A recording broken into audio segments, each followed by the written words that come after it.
हमेशा होता है। वैसे तो हमेशा होना चाहिए, पर पाँचों वक्त में तो नहीं होता। जुम्मा में होता है और अब तरावी में भी होता है। वो क्या होता है, जो सफ़े बनती है ना,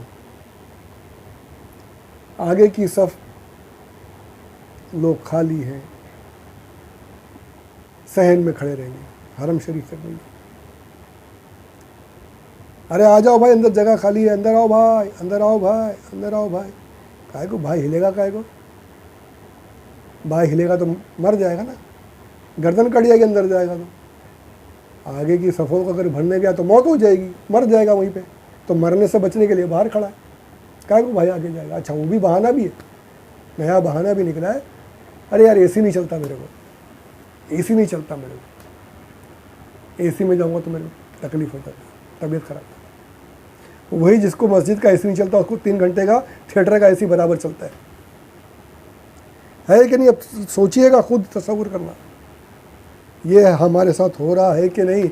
जिसको मस्जिद का 1 घंटे का एसी नहीं चलता उसको 3-3 घंटे का थिएटर का एसी बराबर चलता है। बराबर बैठेगा वहाँ पे, बराबर बैठ के आराम से आंखों को पूर करेंगे और एसी में बैठेंगे। एसी नहीं, वो थिएटर में जाना ही नहीं भाई अपने को। अपन तो आईमैक्स में, अपन तो आईनॉक्स में, अपन मल्टीप्लेक्स में देखते हैं अच्छे से अच्छा, बिल्कुल पीछे वाली सीट पे बैठ के, रिक्लाइनर लेके बैठते हैं एसी के साथ। वहाँ चलता है एसी बराबर, मस्जिद में नहीं चलता, एसी नहीं चलता। इसके लिए मैं पीछे रहता हूँ, आगे नहीं जा पाता हूँ, हरम शरीफ में नहीं जाता, एसी नहीं चलता। अरे किसके साथ बहाने बना रहे हो भाई, यहाँ बोल दोगे वहाँ आलिमुल गैब व शहादा। एक एक तुम्हारी ज़रा ज़रा सी बातों को सब पता है, क्या छुपा लोगे वहाँ से। कल क़यामत में अगर खड़े हो गए, अल्लाह खड़े होने से बचाए, किसी के बाप की ताकत नहीं कि वहाँ खड़े होकर हिसाब दे के निकल सके। ये तो उसकी रहमत होगी तो माफ़ कर देगा, सिर्फ उसकी रहमत और हुजूर सल्लल्लाहु अलैहि वसल्लम की शफात, सरकार के सदक़े में बुजुर्गान दीन की शफात, अंबिया की शफात से ही बच पाओगे। ये सोचना भी नहीं कि हिसाब देकर निकल जाओगे, इसके बाप की ताकत नहीं। बड़े से, मैं तो बोलता हूँ खुलेआम, बड़े से बड़ा हिसाब कि अल्लाह अगर हिसाब लेने पर आ गया, माशाअल्लाह, अल्लाह हमारी पनाह में रखे, किसी की ताकत नहीं हिसाब देकर निकले। उसकी नेमतों का हम क्या हिसाब दे सकेंगे, बड़े बड़े रह गए भाई। तो ज़रा अपने बारे में सोचिए, अगर उसने खड़ा कर दिया सामने, पूछ लिया कि तेरे को एसी नहीं चलता था, वहाँ चलता था, मेरे घर में तेरे को एसी नहीं चलता था, क्या है जवाब। वहाँ तो नहीं, कुछ नहीं छुपेगा ना, वहाँ तो ज़बानें बंद हो जाएगी, बदन गवाही देगा, बदन बोलेगा, हाथ पैर बोलेंगे नहीं नहीं ये झूठ बोलता था, सब चलता था। इसको खाली मस्जिद में इमाम के करीब होने से बचने के लिए, सफ़ों में आगे बढ़ने से बचने के लिए पीछे खड़ा रहता था। समझते हो इमाम के करीब होना क्या है। एक मिसाल दूंगा, समझ में आए तो बड़ी अच्छी बात है, नहीं तो कोई बात नहीं। मिसालों से बहुत जल्दी समझते हैं लोग। मिसालें अल्लाह ने भी कुरान पाक में दी है, अहादीस में भी मिसालें दी गई, और हमारे उलमाए कराम, औलिया कराम भी मिसालें देते हैं। बड़ी प्यारी मिसाल है, समझने की है। ये समझ लो कि आपके बदन पे पूरी गंदगी लगी हुई है, पूरी घरासत, समझ लीजिए पाखाना लगा हुआ है पूरे बदन पे, सिर्फ पाखाना ही पाखाना, एकदम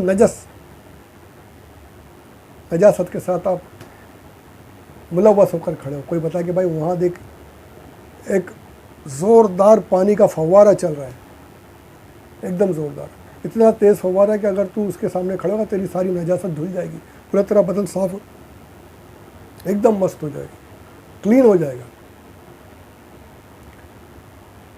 तब वो जो फव्वारा जो चल रहा है ना, उसके जो जितना नज़दीक है उतना जल्दी साफ़ हो गया, उतना जल्दी साफ़ होगा। और जो जितना पीछे पीछे रहेगा थोड़ा देर लगेगी, साफ़ तो होगा पर देर होती रहेगी। जो लास्ट में रहेगा उसको ज़रा ज़्यादा छींटे पड़ते रहेंगे।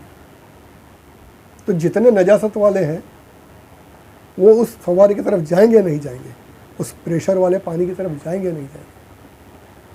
और क्या कोशिश करेंगे हम, करीब से करीब हो जाए उस फव्वारे के, उस जो वाटरफॉल कह लीजिए, जो भी कह लीजिए, उस जो ऐसे प्रेशर से पानी निकल रहा है, हम उसके करीब से करीब हो जाए ताकि हमारे बदन की नजासत, ये गंदगी, ये पाखाना जल्दी जल्दी साफ़ हो।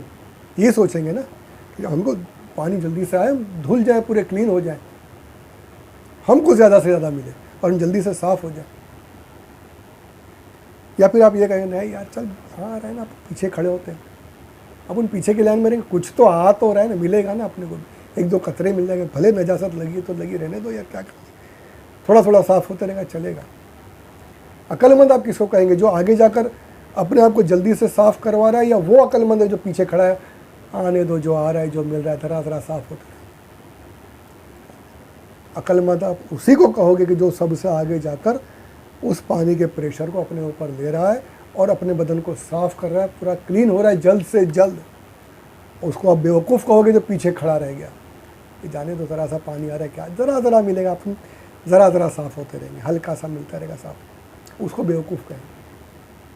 तो बस यही मिसाल है, इमाम के जो जितना नज़दीक होगा उसके गुनाह उतने ज़्यादा साफ़ होंगे। समझ गए बात? जो जितना करीब होगा, जो, और सरकार ने फरमाया पहली सफ़ का सवाब अगर तुम्हें पता चल जाए कि पहली सफ़ में क्या सवाब मिलता है, तुम आपस में तलवारें चला दो कि मैं जाऊंगा आगे, एक दूसरे को मारने लग जाओ कि नहीं मैं पहली सफ़ में मैं रहूँगा, इतना ज़्यादा सवाब है पहली सफ़ का। पर ना, अपने को तो ज़रा सा जो पीछे मिलता है वो मिलने दो, अपने को आगे नहीं जाने, अपने को ऐसे ही नहीं चलता, अपने को पीछे रहने का है कि नहीं? तो अक्लमंद है कि नहीं? इमाम के जितना ज़्यादा करीब उतने ज़्यादा हम। हमारे पास गुनाह, अच्छा अगर आप ये सोचे गुनाह नहीं, अरे भाई किसके पास नहीं है, भरे पड़े हैं नामाए अमल भरे हुए, पता नहीं कैसे कैसे गुनाह है। अल्लाह अकबर, अल्लाह की पनाह, क्या क्या लिखा होगा उसमें, अल्लाह ही माफ़ करे। तो उनको माफ़ करने के रास्ते बनाओ, और रास्ते अल्लाह ने दिए कि पहुँचो 5 वक्त इमाम के करीब में, जो सबसे ज़्यादा करीब होगा उसके गुनाह उतने ज़्यादा साफ़ होंगे, उतनी जल्दी मिटेंगे, उतना ज़्यादा सवाब मिलेगा। तो अक्लमंद वही जो करीब पहुँचे पानी के, उस फव्वारे के करीब पहुँचे, पट तो रहा है, सबको मिल रहा है, पर ज़्यादा उसको मिलेगा जो इमाम से ज़्यादा करीब होगा। तो करीब हो जाए करो भाई, एसी नहीं चलता के बहाने मत बनाओ।